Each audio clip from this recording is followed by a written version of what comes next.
Hi, I'm Patrick Tuttle, the real estate guy with Coldwell Banker Heritage and Legacy Management Services with your real estate market update for June 2023. And I'll be right back with your report.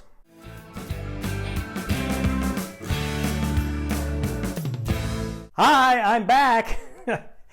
Before we go too far, don't forget to hit that like and subscribe button and share this with your friends if you find the data useful. So what we're looking at is the real estate market, the residential real estate market here in El Paso, Texas for the month of June 2023. And we always start off with our resale home. So let's get to our report.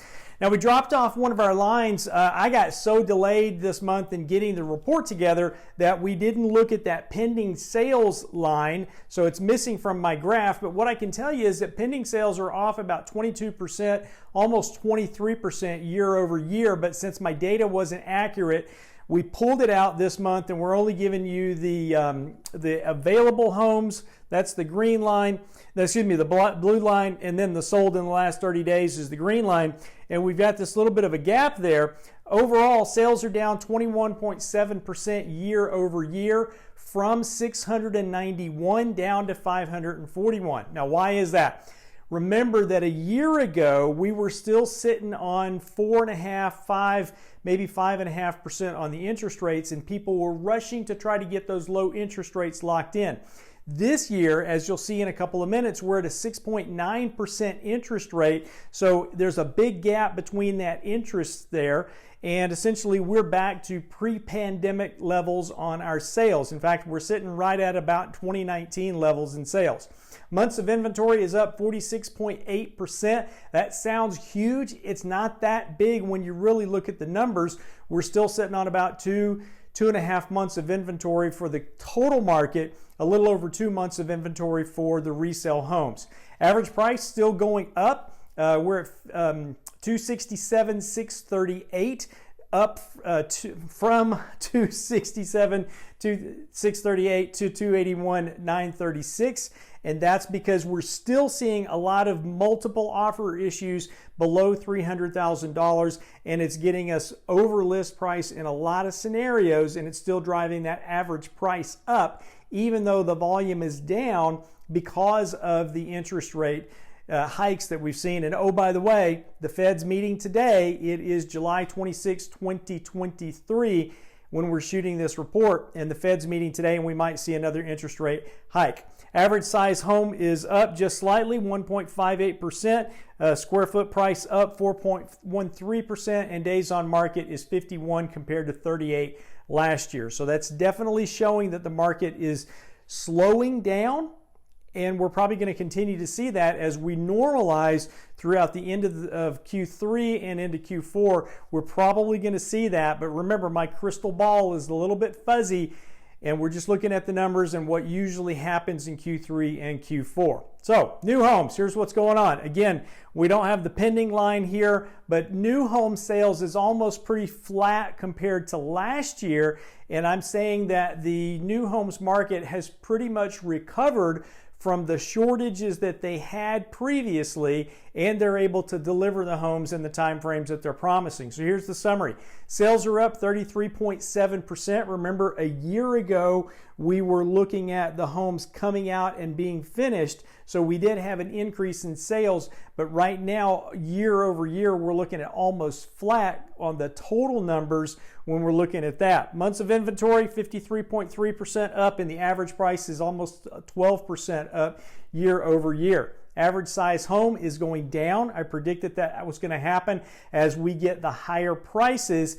Our affordability just doesn't allow people to buy as much home in the new homes market because the builders are trying to protect their margins, and the way that they do that is by shrinking the footprint of the house because their dirt is not getting any cheaper.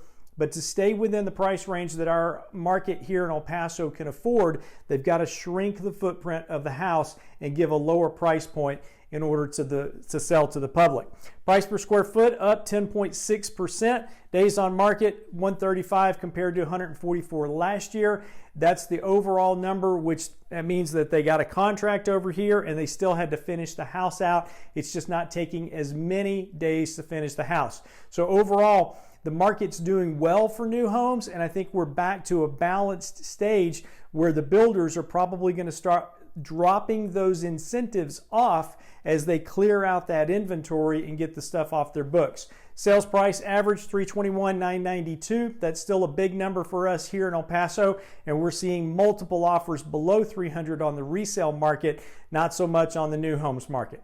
Mortgage rates, 6.9% is the average for a 30-year mortgage right now. 20 years, 6.782, which is not a huge difference, but you could pay off that mortgage shorter time period, but very few people do that. Average time in a home right now is about 10 years.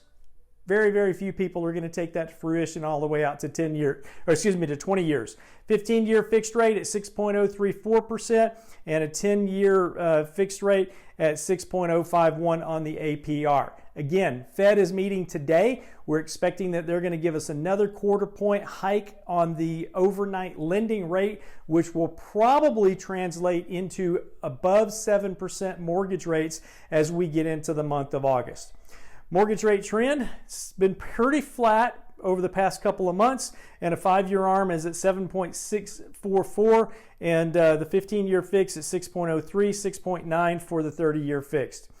Index returns, how do we do compared to the stock market? Well, the stock market has done some recovery, and when we're looking at the 1 year, the S&P 500 is at 17.57%. They're doing pretty good.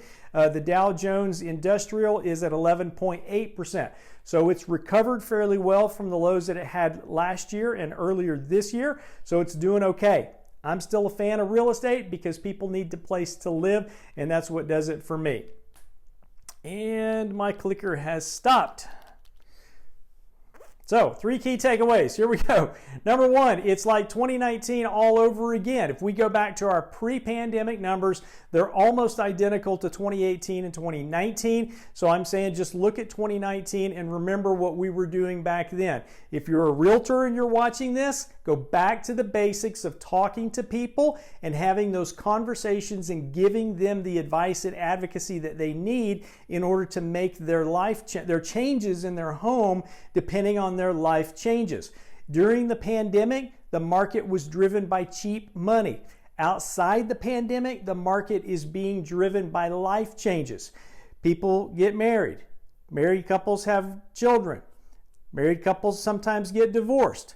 People die and people get jobs in other parts of the country. So those are the things that move people in their housing needs, whether it go up in size or down in size, up in price or down in price. Those are what drives it, and that's what's driving our market right now. New homes. Sales are pretty much flat year over year, so the builders appear to be out of the water on having too much inventory and not enough supply and too much interest that they're burning through on their books. And then below $300,000, we're still seeing multiple offers. It's almost like a tale of two markets. Below $300,000, we're seeing multiple offers. Above $300,000, we're not seeing as much of that. So if you're in the market to buy a home, if you don't want competition, look above $300,000. Not saying it's going to happen every time, but there are fewer buyers in our $300,000 plus market here in the El Paso area. And that is our market review for June 2023. And I'll be back next month with the July report and show you what's going on in July compared to a year ago. And if you like what we're sharing here, please give us a like, give us a share, subscribe so you'll know when the next report comes out, and I'll be happy to serve you any way that I can. You can reach me on my cell at area code 915-588-1850 or online, patrick.tuttle@coldwellbanker.com, or shoot me some comments right here and I'll respond to those. Thanks for watching. God bless you and make it a great day. Bye-bye.